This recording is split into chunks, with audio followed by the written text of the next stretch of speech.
Alright, today I want to talk about community.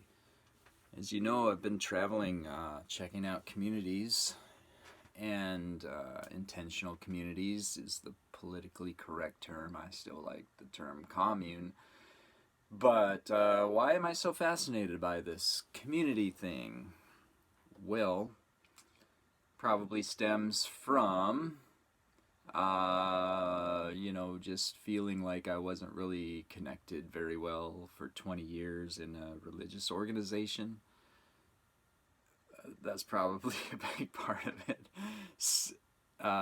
Even though there were people, I felt like I had a hard time feeling understood sometimes. And so when I left that, I felt like there was a real strong interest or need or vacuum in my life for real relationships and community. So I started some groups to try to do that through Meetup. One of those groups was called Your Flock Life, and it was about getting people together in little flocks to transcend small talk. There would be a topic that we would discuss and try to get to know each other. What I found is in the city, that is difficult. It's hard to get people to come to stuff like that. It might be because people are afraid of being vulnerable.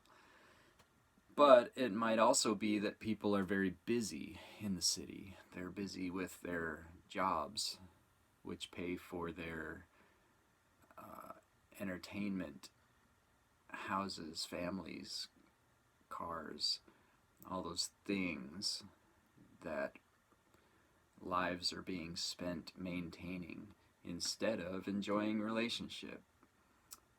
Unfortunately, you know that there's a Bible text that says that we should not forsake the assembling of ourselves together like some do. And that verse was always kind of used to manipulate the congregation to try to show up more regularly to things. And, if you have to manipulate people to come to something, the product may not be selling itself. If you have to turn into a salesman to sell your goods, maybe your goods aren't that good.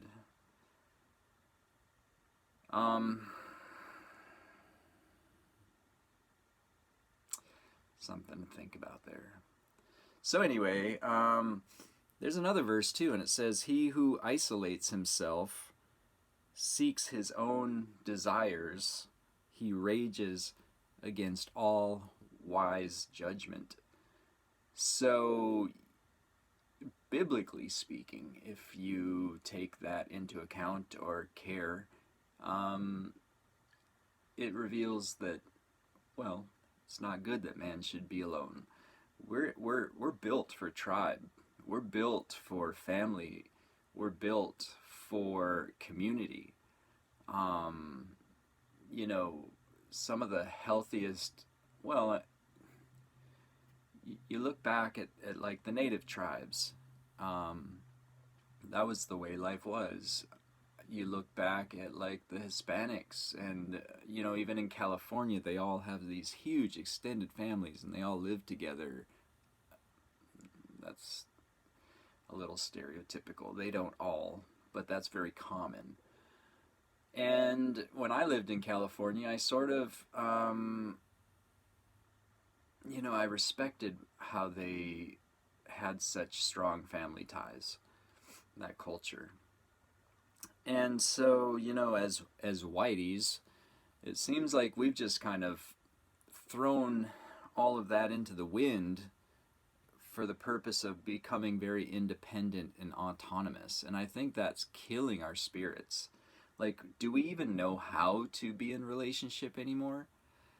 So, that was part of my journey, to go out and see people living in community and having real relationships. And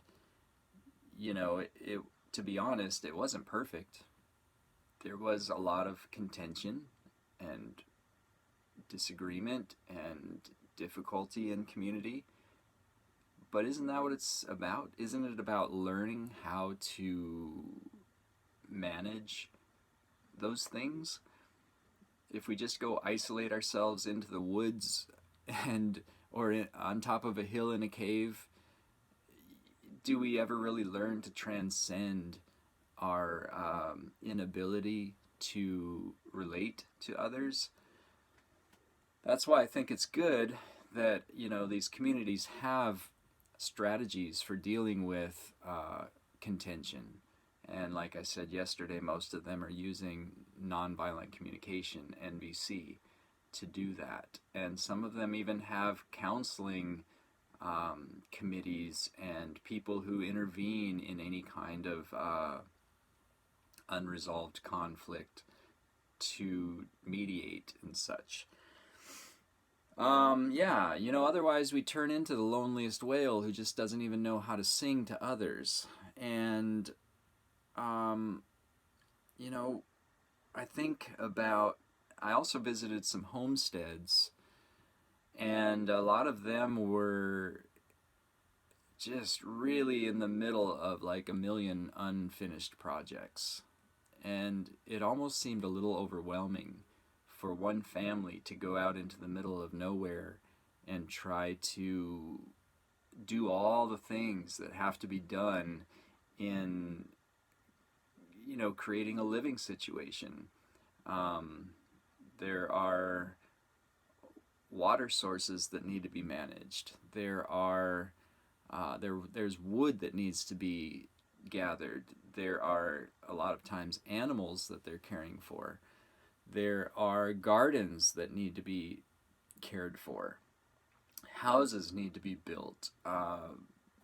Even sawmills that one guy had a sawmill and it was broken down at the time, and he depended on that piece of equipment. So there can be equipment that needs to be repaired. And the list just seems to go on and on and on at some of these off-grid homesteads. And, one or two people just can't seem to keep up with it. It just seems impossible. So many hands makes light work.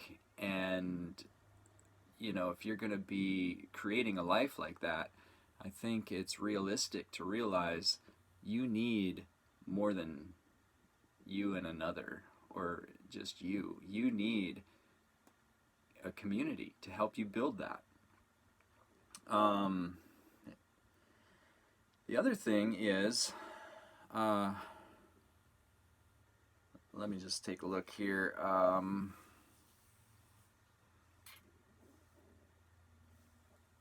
So two more things I want to talk about in regard to community.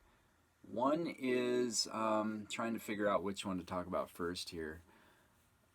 I think we'll just talk about the social aspect, as far as like when you look at the things going on in our world today.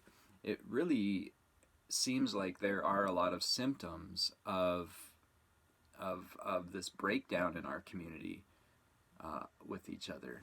There are people out there who are so isolated and disconnected that they can walk into theaters and just like mass murder people. They can go up into hotel towers and just rain bullets down on crowds of concert goers. They can walk into schools and shoot their peers.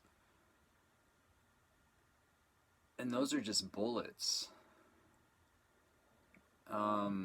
There's so many symptoms around us that reveal the disconnect that people have, even behind the wheel, and I'm guilty of this. It's so easy for everyone else to become your enemy. It's everywhere. This disconnect, this lack of understanding and lack of love for each other is just like rampant in our world. And I think it just comes from this isolation. It just doesn't seem like it is wise judgment for us to be individual, for us to be so autonomous and like independent. Like I said, I think it's just built in us to do tribe. So I think it's important for us to find ways to get back to community. And if we live in a city where we just don't have time for it, well, that might be a problem. Maybe we shouldn't live in the city. Maybe we do need to move to a community where we can actually have community.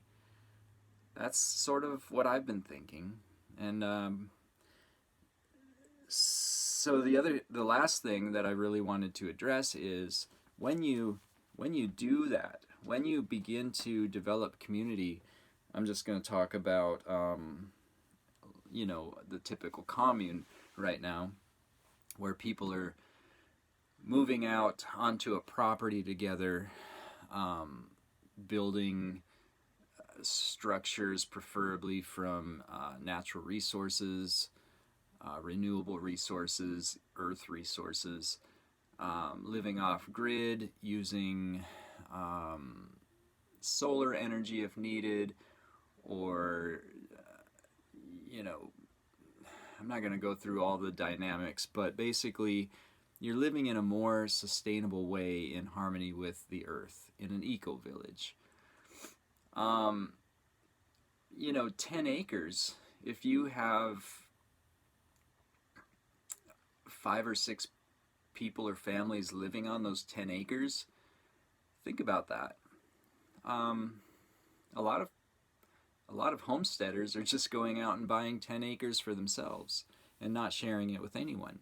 So you are sharing land, sharing space, you're sharing resources, you're sharing, one garden serves many. You're sharing tools, so every family doesn't have to have one of each thing. You're sharing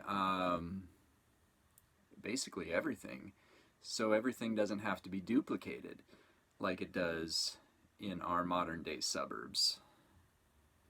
So with that in mind, think of the impact, the waste that you are saving by doing that, by multiplying families in one location. And you're also learning to share your heart with others, learning to get along, learning to love, learning to care about others and not just yourself, learning to cooperate and work together. These are all good things that are only partially addressed in our metropolitan society. I don't even know what to call it, in our modern taker culture. So let's just say that for some reason you feel that moving out onto a commune just isn't for you. Maybe you're not at that place, or maybe you never will be. Can you take some of the principles I'm talking about and apply them where you are right now?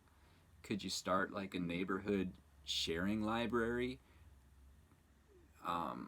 You could just go around and ask people if there are things that they would be willing to put on the list that they wouldn't mind sharing with others in their neighborhood, like a circular saw. We'll just use that as an example, because every family doesn't use a circular saw every day. I used mine like once a year maybe. So every family doesn't have to own one. And if there was just like one per neighborhood, that would save 15 circular saws from having to be manufactured, transported, dumped in a landfill later, etc. And that could be many things that could be shared. That's just one way. Carpooling. Start looking at ways that you could carpool. Here in Chattanooga, there's the Green Trips app. You can plug in where you live and where you need to go, and find people who travel that route. You guys could carpool together instead of driving one car with one person in it every single day, there and back, etc. You know, start thinking more about reducing your waste, etc. There's so many things, but basically, we need to start being more conscientious and aware and awake, myself included. And I'm working on those things. I hope that I'm inspiring you to go further, or that you can inspire me to go further with things that you've learned. And we're just going to cut it there today. Think about it. Community. How can you create community?